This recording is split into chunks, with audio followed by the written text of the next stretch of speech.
Lep pozdrav gledalcem, še posebej pa gledalkam. Prvi prispevek je posvečen dnevu žena in materinskem dnevu.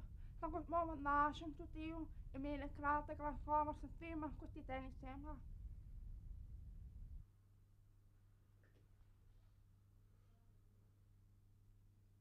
Lepo pozdravljeni, spoštovani gledalci. Danes imamo v studiu lepo družbo žensk. Naj vam jih predstavim. Gospa Pepca Pevcin, upokojenka, a še vedno aktivna v društvu in na zvezi. Druga je Ida Orešnik, nekoč dobra športnica, ki se je ukvarjala tudi s folkloro, kulturo, pantomimo in drugimi aktivnostmi, sedaj pa je zaposlena kot grafičarka. Zakaj smo se zbrali? Seveda, marec ima 2 dneva posvečena ženskam. Prvi je 8. marec, drugi pa 25. marec, materinski dan.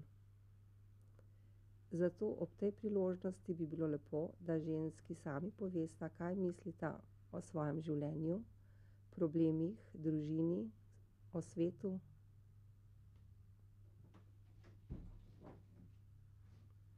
Prosim, gospa Pepca in Ida, odgovorita mi, kaj vama pomeni dan žena in kaj vama pomeni materinski dan. Dan žena je meni lep spomin na takrat, ko so uvedli žensko samostojnost. To je praznik ženske samostojnosti. Ta praznik je ženskam izborila gospa Klara Zetkin v davni preteklosti. Sedaj imamo ženske v Sloveniji tudi po njeni zaslugi volilno pravico, ki je prej nismo imele.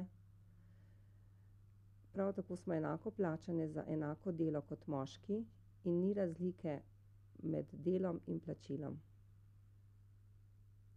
Materinski dan pa je za mene lep spomin na mojo mladost.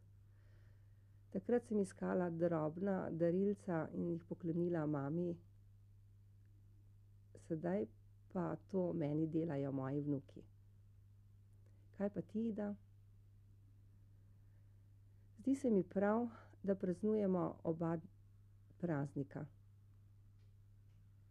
Vsaj 2-krat na leto se spomnijo nas žensk.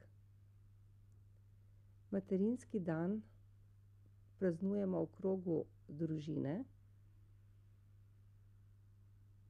dan žena pa praznujejo delovne ženske po svetu, ki se borijo za enakopravnost.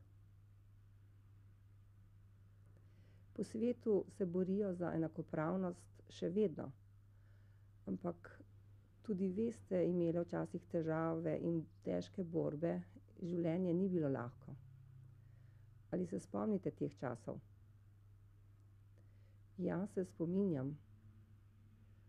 V tistem času, ko sem začela hoditi v službo, smo imeli dopusta samo 12 dni. To je bilo zelo težko. Komaj smo doma nekaj postorile, nekaj dni se odpočile, že smo morali nazaj v službo. To so bili začetki za mene. Kasneje pa je bilo vedno bolje. To govorim glede dopustov. Počasi z leti so nam dajali več dopusta, sedaj pa je mladim veliko bolje kot prej. Sedaj imajo 24 dni dopusta, ne vem, ali ga imajo, ker sem upokojenka, pa jim toliko ne sledim. Ida, ti imaš družino, bila si aktivna pri kulturi in drugod na raznih področjih. Kako ti je to uspelo? Ko si mlad, zmoreš vse. Ko je prišlo do hudih težav, so priskočili na pomoč starši. Kako pa je z odnosi v službi? So v redu? V svojem poklicu sem zadovoljna. Vesela sem, da imam dobre sodelavce, ki mi tudi priskočijo na pomoč. Zanimivo, obe sta gluhi mami in imata gluhe otroke. Kako je bilo, ko so bili otroci majhni, kako sta slišali otroški jok?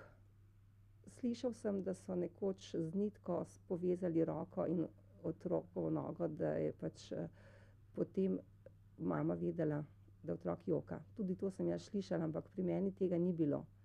7 let je sin spal blizu mene, roko sem držala na zibki, in če se je kaj premaknilo, ker sem rahlo spala, sem takoj to čutila. Če se je premikal, sem vedela, da se je zbudil ali da je kaj narobe.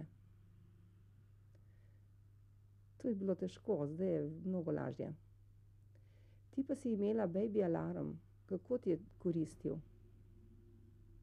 Pri drugem rojstvu sem čakala na to 1 leto. Ko je bil star 1 leto otrok, sem dobila baby alarm. Res mi je pomagal, samo pol leta smo ga potrebovali. Ali je baby alarm posnel še kakšne druge hrupe, na primer, če je kaj padlo na tla, ali si mislila takrat, da otrok joka ali kaj? Ja, res. Če je otrok kaj kašljal, se je baby alarm vklopil, šla sem v sobo in videla, da otrok mirno spi. Sem mislila, kaj je zdaj? Šla sem nazaj v drugo sobo in spet je baby alarm utripal. Šla sem ponovno v sobo in sem videla, da otrok mirno spi. Potem sem pa alarm kar izklopila in premišljevala, da mogoče je otrok kaj kašljal ali se kako premaknil ali z ropotuljico udaril po posteljici in je to potem vklopilo baby alarm.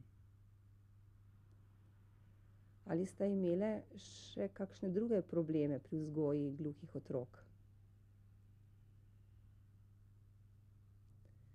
Če misliš mogoče na varstvo otroka, ja, so bili veliki problemi. Varstvo otroka nisem mogla zaupati staršem, ker jih ni bilo blizu. Z možem sva bila sama. Zato sem izprosila prostor v vrtcu, ki je bil ravno odprt, ampak po bolezni otroka, ko je dobil ošpice, se je v vrtcu prehladil in pritožila sem se upravnici vrtca, naj bolj pazijo na otroka. Ampak otroka so mi izključili in nisem imela kam z njim. Slučajno sem na cesti srečala moževega sodelavca in vprašal me je, kam peljemo otroka.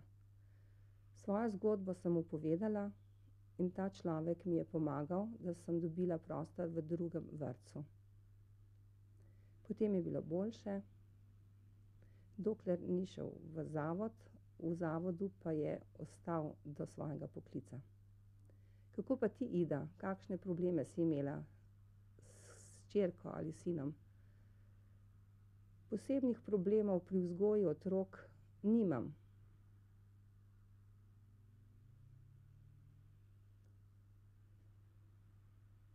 Poskušam biti več z otroki, domača opravila delamo vsi skupaj. V življenju so tudi srečni trenutki. Katere srečne trenutke se najbolj spominjaš? Presrečna sem bila ob rojstvu hčerke in sina. Posebno pri Nini,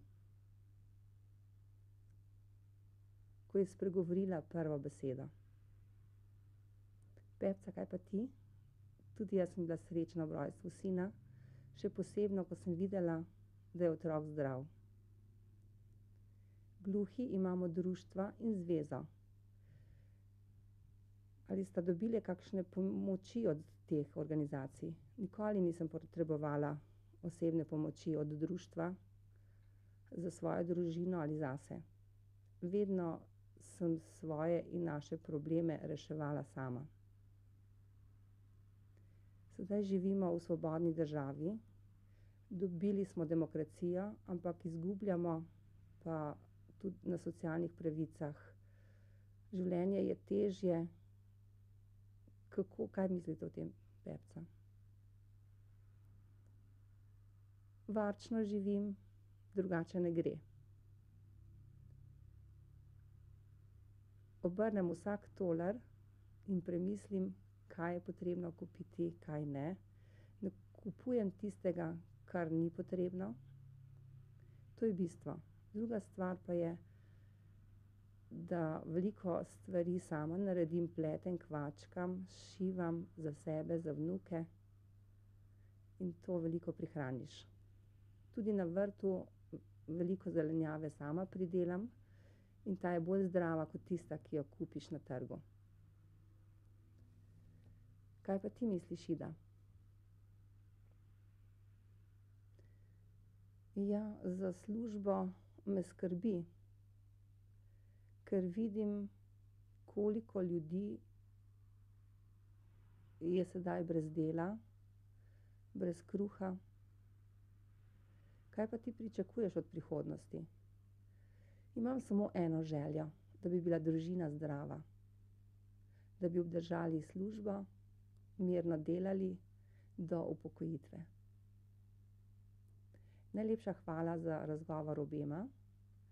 Imamo še nekaj vprašanj, ampak ne moremo jih danes rešiti. Za tolažbo lahko dam samo rožice.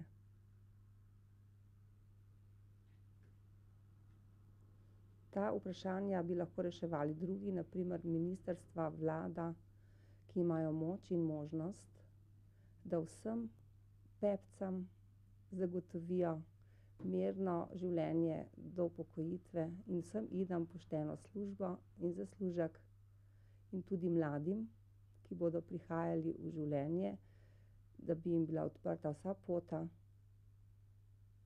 ne v temno prihodnost, ampak v svetlo.